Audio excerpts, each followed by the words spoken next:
There we go.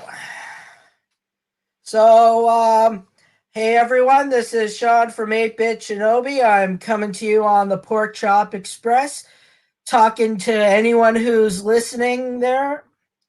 We got today a special guest. We got George, who is working on his own video game. So he's going to tell us a little bit about that. And we're going to have some fun here today. So, why don't you tell me what got you into gaming?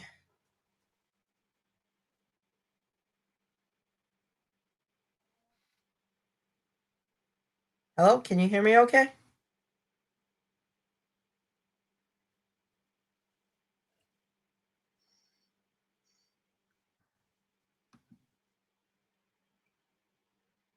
Hello?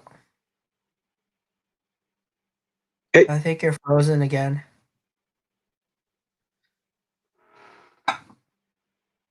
darn it.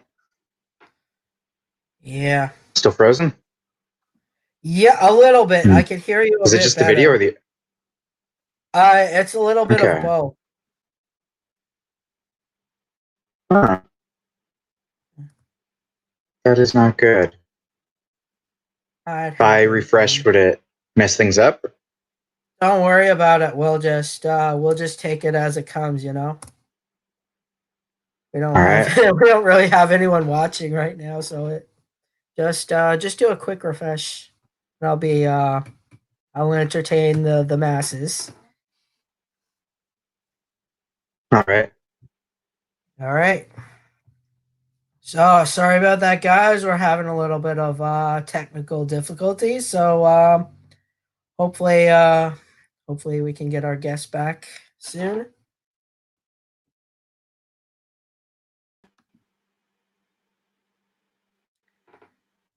Hello, can you hear me? Okay. Hey, I can indeed. Uh, You're loud and clear. okay. Great. So why don't you tell us a little bit about what got you into gaming? Well, when I was growing up, I used to play all the classics like on the NES and Super Nintendo.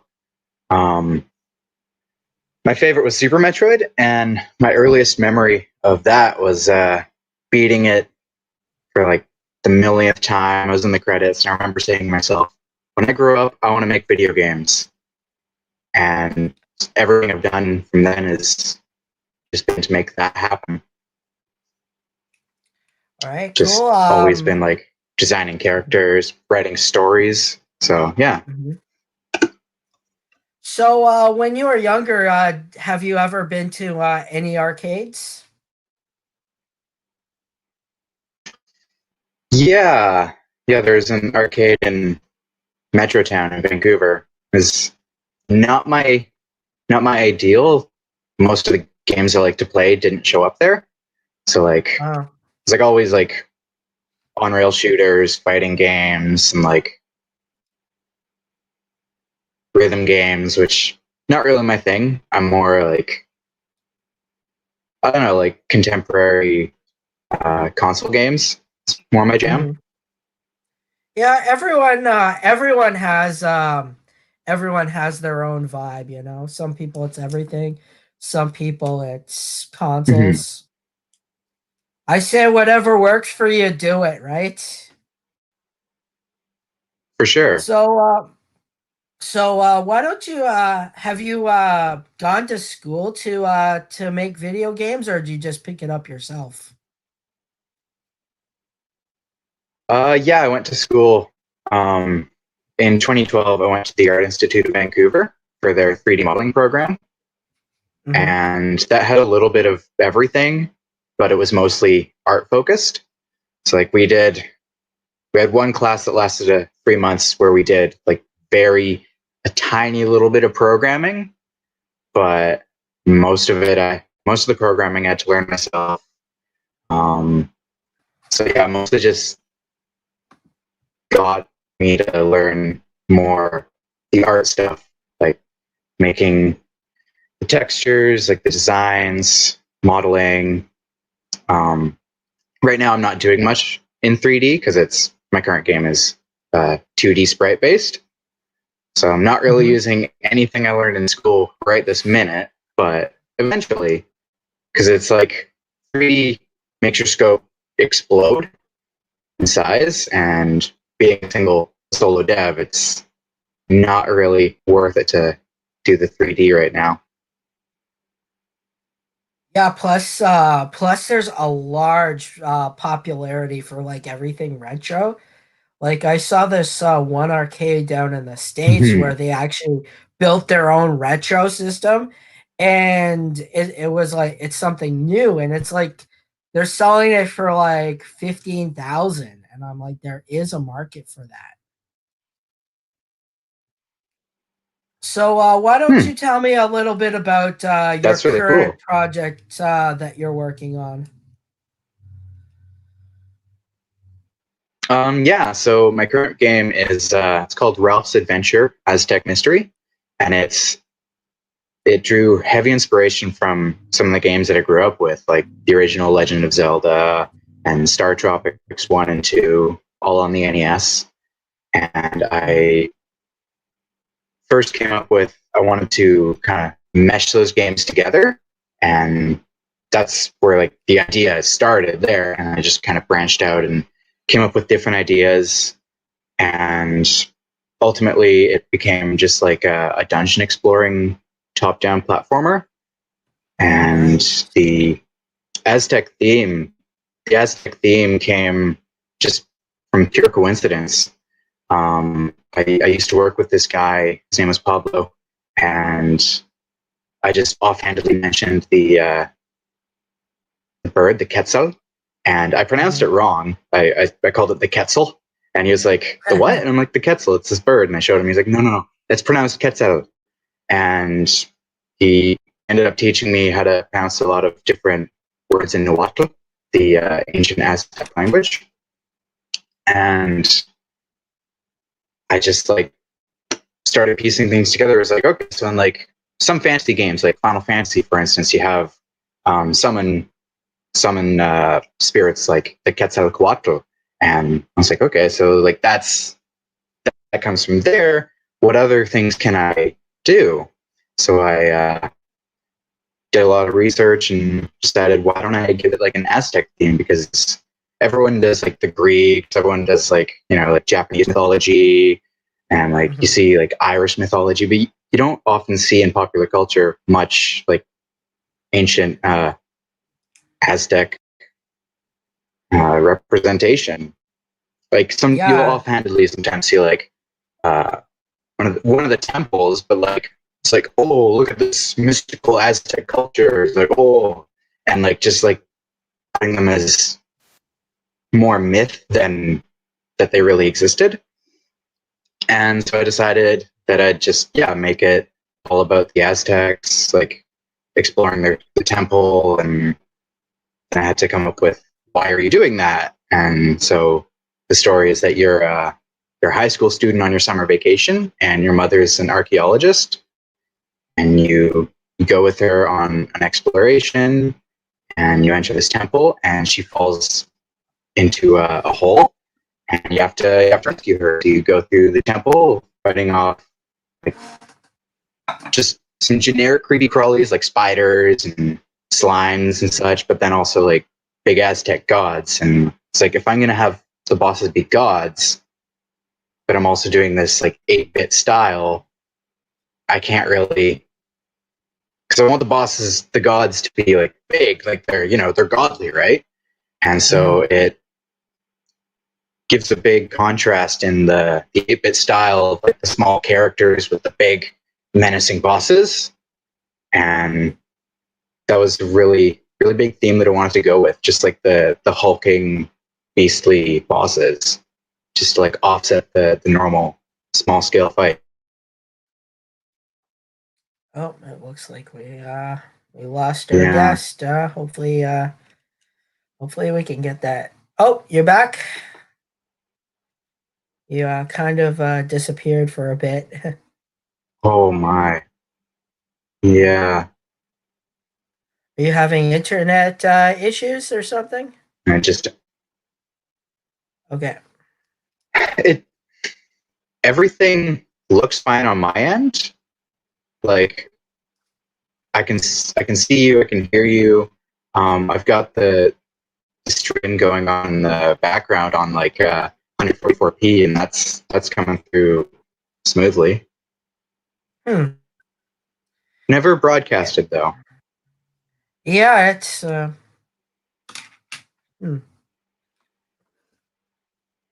Our download I speeds are pretty great, but I've never really done uploading. yeah, it's what I like about it is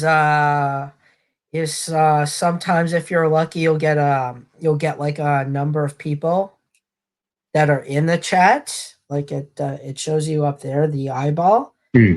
That means that people can interact with Yeah, you. That's why these live things and doing interviews work so well is because it gives you an opportunity to engage with people rather than to be live. for sure. Yeah. So I really like that concept because like if you think about most of all the games, you're always trying to find some sort of treasure or save the princess, and this is all about him trying to save his mother. I like that Hmm. idea. Yeah, and because like a valid criticism a friend of mine gave me was that a lot of gamers are trying to get away from their parents, but I think deep down everyone really does. Most people, not everyone, but a lot of people really do still love their parents, and if something did happen, even if they were trying to spread their wings and fly away, they would try to rescue their mother. Hmm. Well, I also think Um, even if you don't, some people like let's just say they don't have a great relationship with their parents, sometimes they'll gravitate to a character that they would mhm. imagine their parents being. Yeah, So that's very true. Yeah. so you're gonna be crowdfunding this, right? I attempted a couple months ago, and it didn't go too well. I ended up having to get a part time job just to pay the Okay. bills, and so it's slowed development a little bit. But yeah, no, it just I wasn't able to get enough people in, and Hmm. there wasn't enough. Um, yeah, there just wasn't enough people coming and actually backing it, and it was getting close to the end of the deadline. And I decided I'd just cut my losses, say this happened, it didn't go too well. Maybe in the future I'll try crowdfunding again, but for now I'm just gonna Hmm. keep on with the part-time job and doing the development full time, just to keep myself Yeah. afloat. Hmm. That sounds like a good plan. So have you thought of any things that you'd want to incorporate into your next crowdfunding if once you're ready to get there? So would it just be like would you be That I'm not too offering sure just about.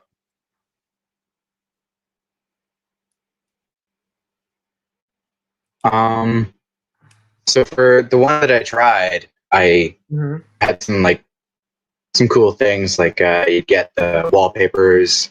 I'm going to be making an instruction booklet, but it's going to be just in PDF format. If you backed a certain tier, you would have gotten it a physical instruction booklet that you could flip through, Mhm. and that's definitely something I'd do again in the future because like a lot of people do like physical things, and I've seen a lot of outcry over the lack of physical instruction booklets because they're when you're not playing the game, it still adds to your enjoyment of the game. So like on Mhm. Card Trip Home or whatever, you flip through it and you read like the little synopsis and you look at all the cool little drawings. Like that's bringing back like a lot of things that we used to have.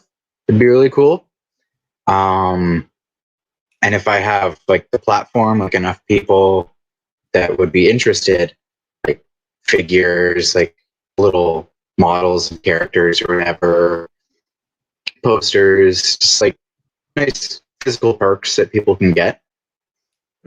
Have you thought of like swag, like like custom made mugs with your character on it?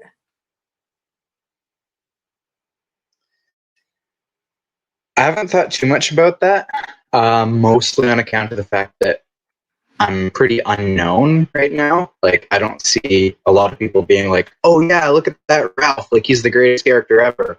Um, Eventually, like when more people learn about my stuff and it becomes more popular, then for sure I'd look into it. But if I if there weren't enough people interested, it would look more like I'm just trying to get money out of everyone instead of doing a cool thing for people.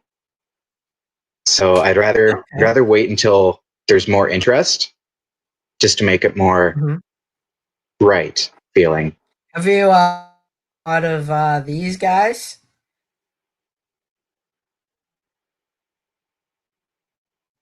They're actually Perler beads. yeah, they're actually pretty simple to do, Um, and a lot of people love them. yeah. Hmm. Um, I completely forgot those existed. To be honest, I haven't really I haven't touched any of them since I was like maybe 10 years old, and Mhm. I've only actually seen a few people with them online. They just don't really show up on my timeline, I guess. Yeah. Well, I know. That could be if there's interest in it. Mhm. Well, what you could do, what I did when I did my early phase is we went to a lot of conventions. We did like a survey, Mhm. so Survey Monkey, and it's like the best way to be able to figure out what you need. So you just do a survey and be like, what are some rewards that you'd like to see? And sometimes like I don't know if you notice my posts, but I always post something and be like, "Oh, we're gonna be doing this," and then see what the response is to that.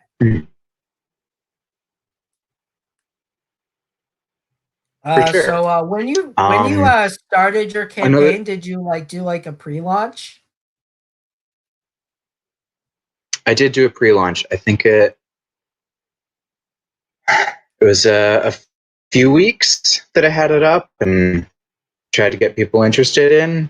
I didn't get much reception. Maybe like 7 people followed it. Hmm. Um, Next time in the future, I'll definitely try to be more um, communicate more with my audience. Like ask more questions, see what people are Hmm. actually interested in instead of assuming. That's one thing that I definitely didn't prepare enough was actually ask people what they think instead of just going ahead and doing it. Yeah, sometimes it's like as much as I didn't like the new Star Wars, I like what Yoda said. Failure is the best teacher.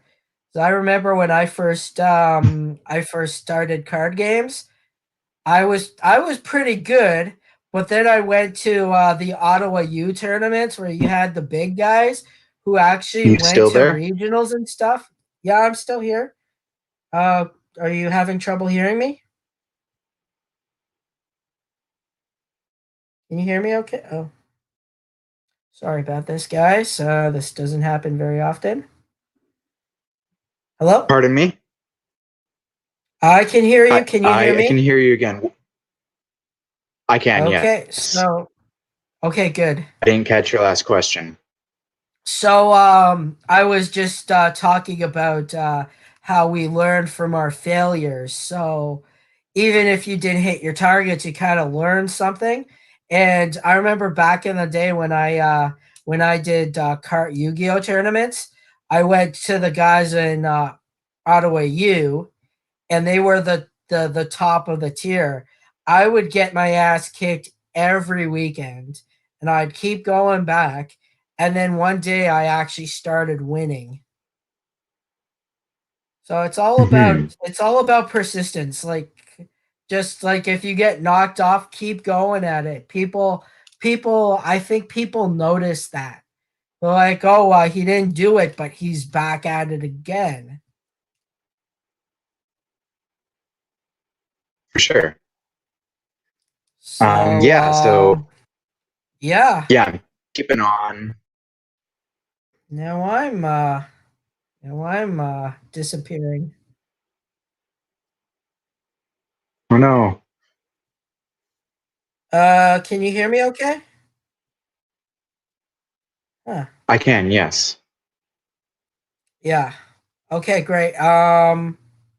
Just went off topic there for a second.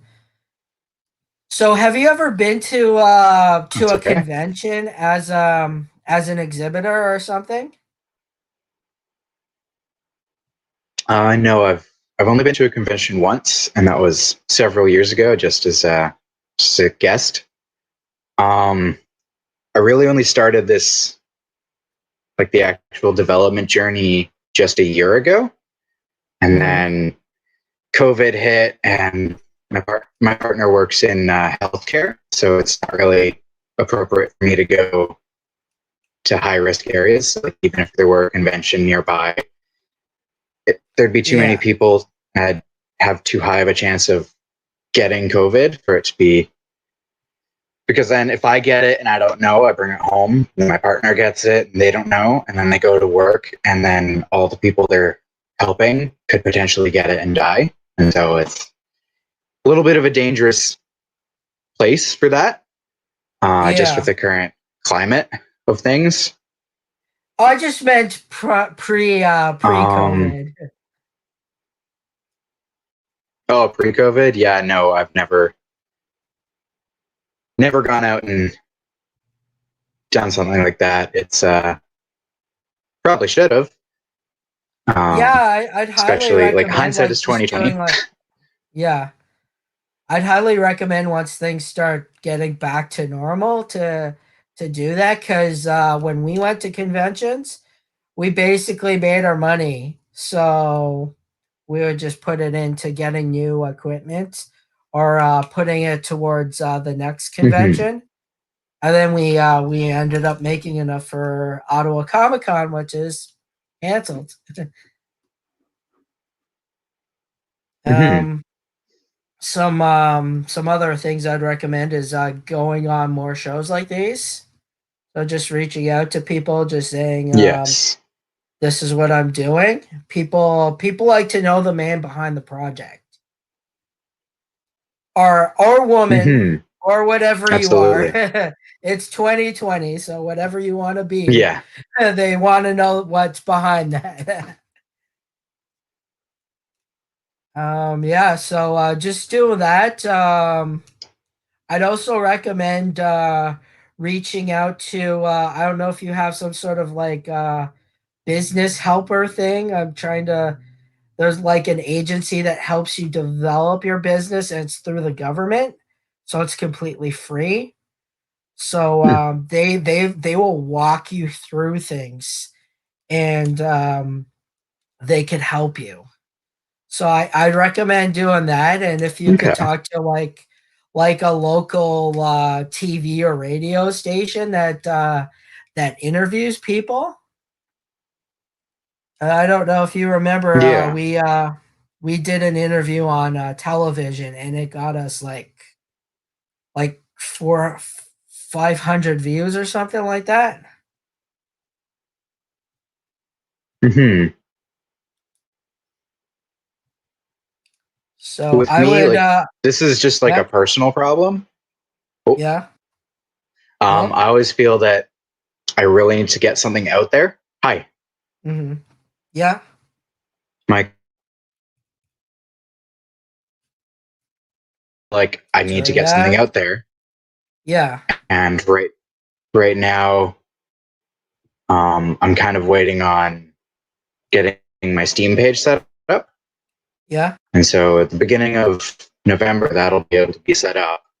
And so once that happens, I'm going to start reaching out to a bunch of people.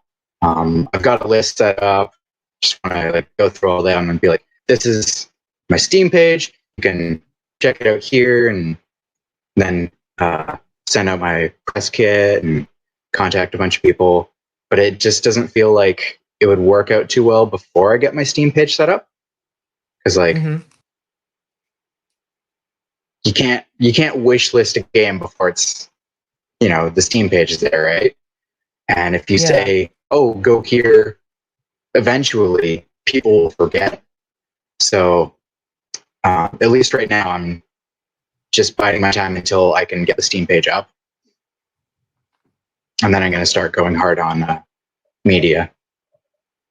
Yeah, for sure.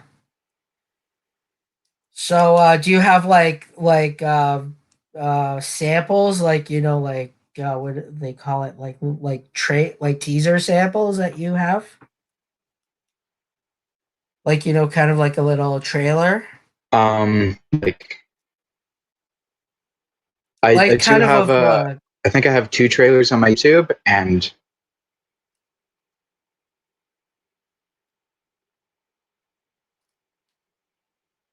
hello, are you still there? hello. Hey, can you hear me? Yes, Okay. So I yeah, can. I Yeah. would recommend pushing those trailers as Um, much as you can. Hello? mhm.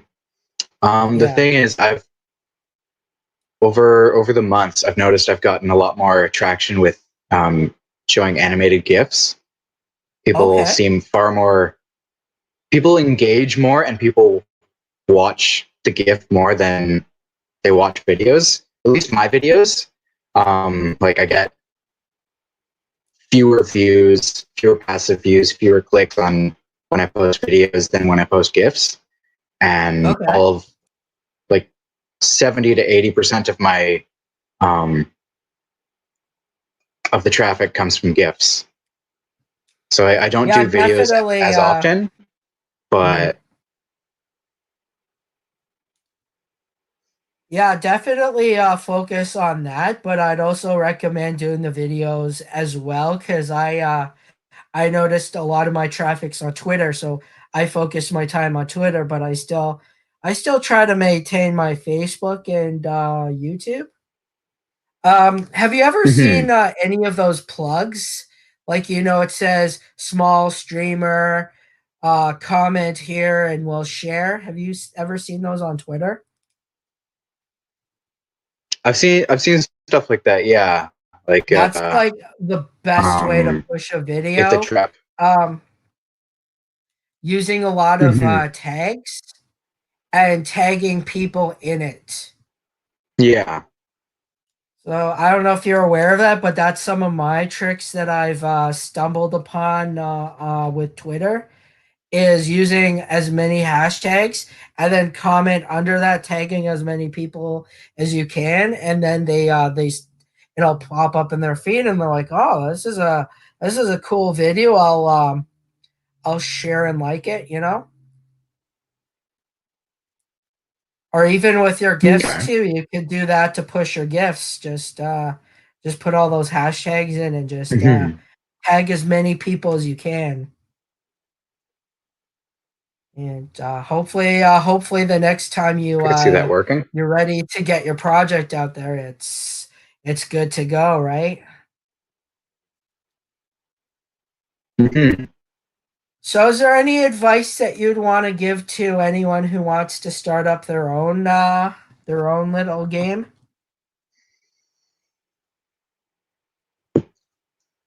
Well,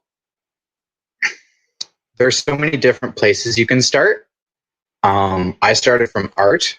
Um, Always have one thing that you really want to focus on, like be it the programming to make like more technical or able games, or like start from art where you can make something more visually appealing, or sound design where you can make it sound more interesting.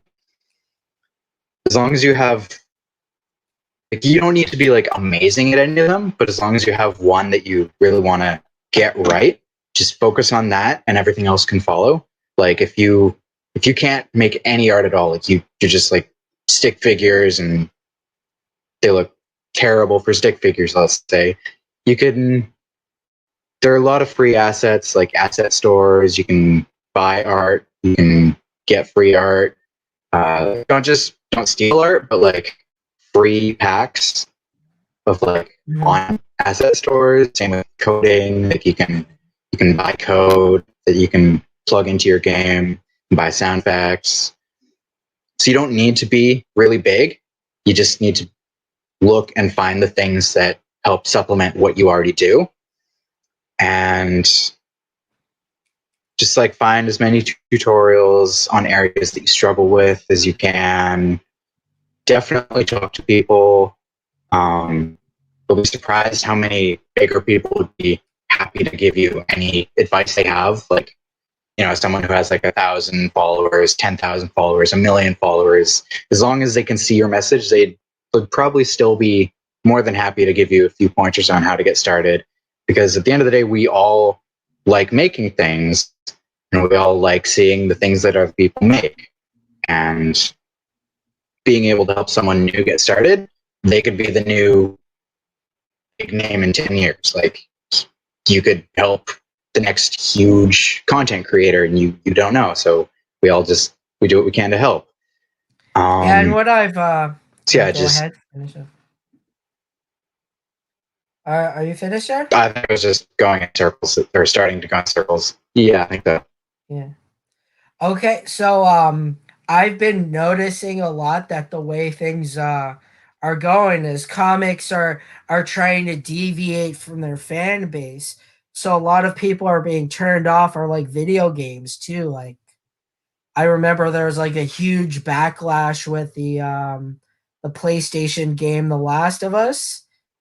I don't know if you heard about that one, but there was a lot of backlash, and I've noticed a lot more people are turning towards independent creators because they give the fans what they want. And I think these large companies forgot who they were. They're just like, okay, we're making money, we could do whatever we want.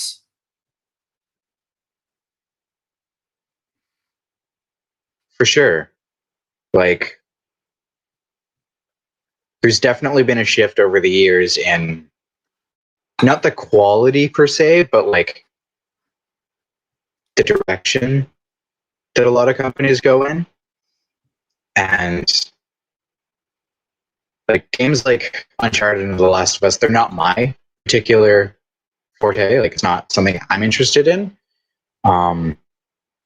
With like heavy on story and like mostly movies. Mm-hmm. I'm more interested in like classic gaming, like in all the forms that it can take. Like even newer games that just like have the kind of feel, like Legend of Zelda, Breath of the Wild. It's like a modern version of the original Zelda. It's a lot more what people wanted out of Zelda than, say, Skyward Sword, where it was had some cool ideas, but everything tying it together just wasn't what people wanted. I also think with the older games is it's very simplistic. You don't have to go through all these tutorials. You know that one button will make you jump. One button oh hey there. Decepticon King. One button will give you your action. One button will give you your super move, depending on it, or it'll just be your jump and your action. And when I went to conventions, I had all the games set up there, and I'm like, okay, all these kids are gonna play with the PlayStation and the Xbox. Let's get them ready. But like, they were playing more of the Super Mario games. They're like, do you have anything else? I'm like, well, we do have some Super Nintendo games. And they're like, okay, let's play the Super Nintendo. Oh, Decepticon King. I hate being told how to play a game. I like to go in it and figure it out. Yeah, And Decepticon things like King. that, like Like there's a lot of tutorialization that you can do without text boxes. Like especially in older games when you had so few buttons, like you had your up, down, left, right, your A, B, start and select, and that's it. You've only got so many buttons you can try.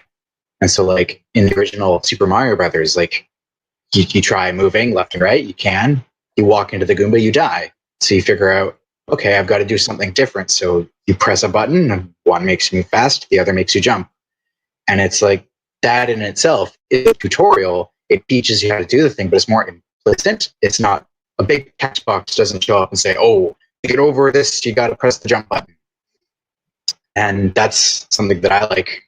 I like the idea of doing. And so my game, Ralph's Adventure, Aztec Mystery, teaches the player how to do things without text.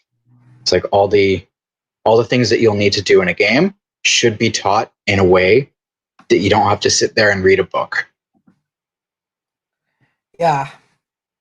Like you get like bored just trying to figure out how being told that you need to do all these things. Like, I really don't want to do that. I just want to play the game. I'm like, when you've played so many games, you could pretty much figure it out, right? Yeah, but then at the same time, it could be someone's first game, right? And so they won't have the inner library of knowledge that, oh, this is a shooter game. Pressing in the left stick makes me dash or whatever. So sometimes you do need a tutorial, and a lot of first-person shooters have they tell you, oh, look up, look down, and it's that right there uh, chooses what direction is up and down. So like someone who presses down to look up, that'll be their up. Someone who presses up to look up, that'll be their up. And having a tutorial on the main menu, that's another good option to go with, because then you've got the people who do know what they're doing, right? They can just pick it up and play. But then you've got the new people like, oh, I'm not too sure. So they go down and select tutorial. Yes, instruction booklets too. What I like, I think when they first started that, a lot of the games had the option to do that, which I liked because like you didn't have to do it every time, right? Like if you were starting it from day one, you could do that. But like after you played it a while and you want to go back to it, you don't have to be forced to do the whole thing over again. And I don't know if you're the kind of guy that And replays like, games. I know a lot of game players. They'll just play through a game, keep going to the next one. I like to go back to the old games and try them again. for sure. So we're about almost at the end of this. Is there anything that you want to tell our viewers out there?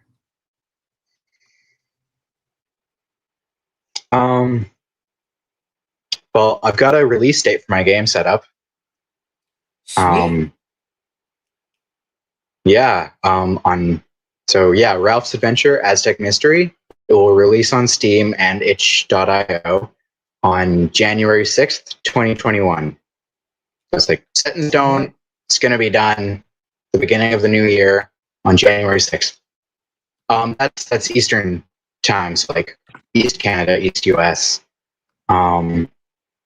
Around Germany, that'll be like 5, 6 in the morning. Western Canada, that'll be January 5th at 9 p.m. But yeah, January 6th, pick it up. It'll be on Steam and itch.io.